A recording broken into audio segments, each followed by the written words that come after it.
Hi, I'm Roger Montgomery from the Montgomery Fund, and welcome to this week's Video Insight.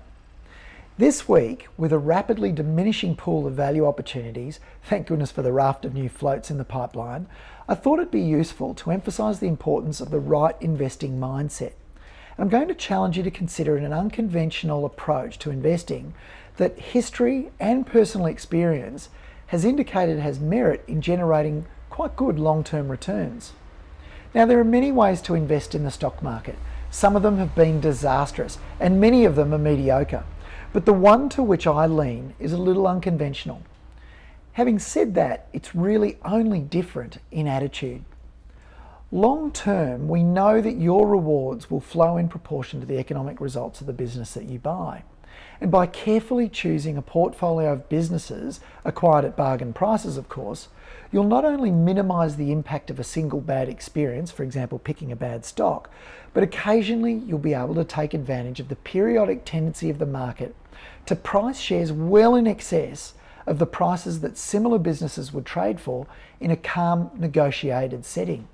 I reckon that period is right now. The stock market, of course, is going to bounce around wildly if you follow this strategy, and irrationally at times.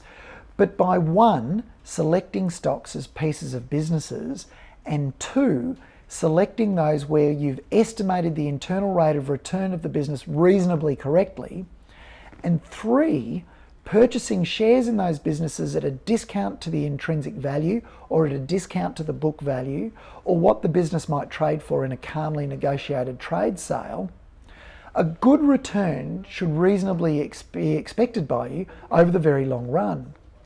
Now, the difference between this approach and the approach more conventionally described as blue chip or conventional or sound investing is more than anything else simply a matter of changing your attitude.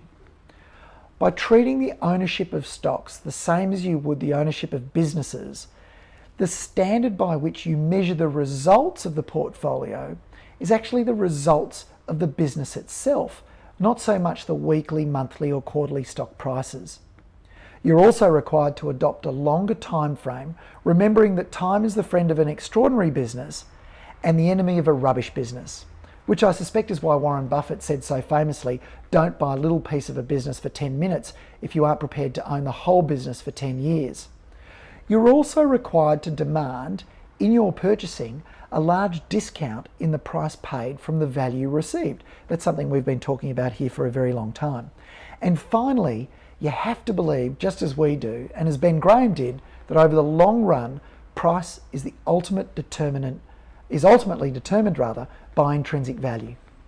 So the two questions that now arise are this. One, if you could buy $1 million portfolio of businesses that have a current intrinsic value of $2 million, would you? The answer should be, of course. And finally, are such opportunities to buy these portfolios available now? And the answer to that question, I think, is generally no. But presuming that a US debt default or the actions of Janet Yellen next year at the Fed ultimately provide such an opportunity, my advice to you would be to change your mindset such that you're willing to measure the success of the strategy by tracking the progression of the share of company earnings and net assets or equity that you can lay claim to through ownership in the constituent companies. Now, that's a lot to take in, so you might want to watch this video again. That's all we've got time for this week, and I look forward to seeing you again next week.